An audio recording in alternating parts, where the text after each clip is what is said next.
जय हिंद साथियों, सबसे पहले तो न्यू ईयर की सभी को हार्दिक शुभकामनाएं और माता रानी ऐसे ही मेहर आप पर बनाए रखे। तो चलिए, जैसा कि आपने देखा होगा कि एचकेआरएन ने 2024 साल था उसके अंदर काफी सारे जो बेरोजगार थे उनको रोजगार दिया। तो ऐसे ही आगे भी ये अपना काम ऐसे ही करता रहेगा हरियाणा कौशल रोजगार भाई। लेकिन अब बात यह है कि आपने देखा होगा कि एनटीटी के जो ऑफर लेटर हैं वो अभी तक नहीं आए हैं। अदर जॉब के निकाले, पिछले साल भी निकाले थे, लेकिन एनटीटी के जो ऑफर लेटर थे वो कुछ ही स्टूडेंट को मिल पाए थे। तो यहां पर एक चीज ध्यान रखना, जो भी एनटीटी के जिन्होंने भी 2023 के अंदर जो फॉर्म भरवाए गए थे वो भरे थे, तो अब उनका जो इंतजार है वो आपने देखा होगा कि जो टीचिंग का जो सेशन होता है वो हमारा अप्रैल से शुरू होने वाला है। तो मार्च के अंदर इसका बड़ा धमाका आपको देखने को मिलेगा, यानी कि अप्रैल से पहले पहले जहां पर भी रिक्वायरमेंट है, चाहे वो एनटीटी की है चाहे वो आंगनवाड़ी के अंदर है, तो वो उसको पूरा करवाया जाएगा। लेकिन एक चीज ध्यान देना भाई, ये डायरेक्ट भी हो सकता है, यानी गांव वाइज या जैसे भी गांव वाइज हो सकता है, डिस्ट्रिक्ट वाइज हो सकता है, यानी डायरेक्ट भी ये जो भर्तियां हैं ये भरी जा सकती हैं भाई।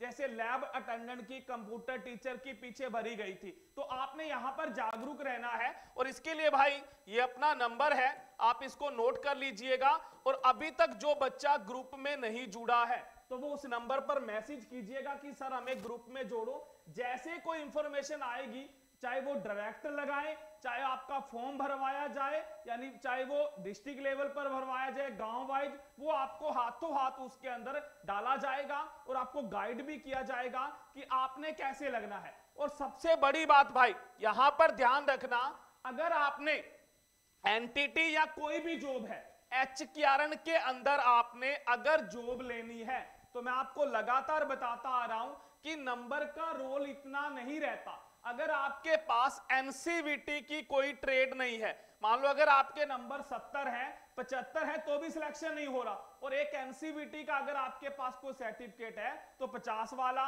45 उनका भी सिलेक्शन हुआ है। तो आपने अगर किसी के पास एनसीवीटी का सर्टिफिकेट है उसने कुछ नहीं करना। अगर नहीं, मान लो आईटीआई का आपके पास सर्टिफिकेट है तो आपने कुछ नहीं करना भाई।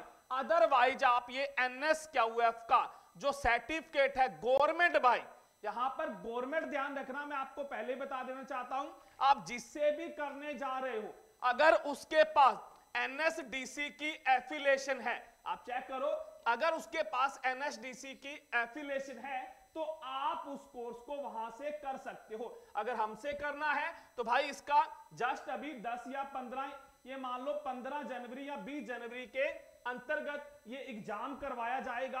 आप इस एग्जाम को देखकर इस सर्टिफिकेट को प्राप्त कर सकते हो और उसको एचकेआरएन में ऐड करवाओ, फिर देखना जो आपका रिजल्ट है वो आपका अलग रहेगा। तो इसी तरह से एक बार फिर कहूंगा कि जो भी बच्चे इस वीडियो को देख रहे हैं तो आप ये एनएसक्यू आईटीआई वालों ने भाई नहीं करना है, पहले बता देना चाहता हूं। अगर आपके पास एनसीवीटी का कोई सर्टिफिकेट है तो आपने इस एनएसक्यूएफ को नहीं करना है। और जो भी आपने डॉक्यूमेंट अपलोड कर रखे हैं तो आप उनको एक बार रजिस्ट्रेशन दोबारा से ओपन अपना कीजिए, फैमिली आईडी जो भी नंबर आपका डाल के, फोन नंबर ओटीपी आएगा डाल के चेक करें।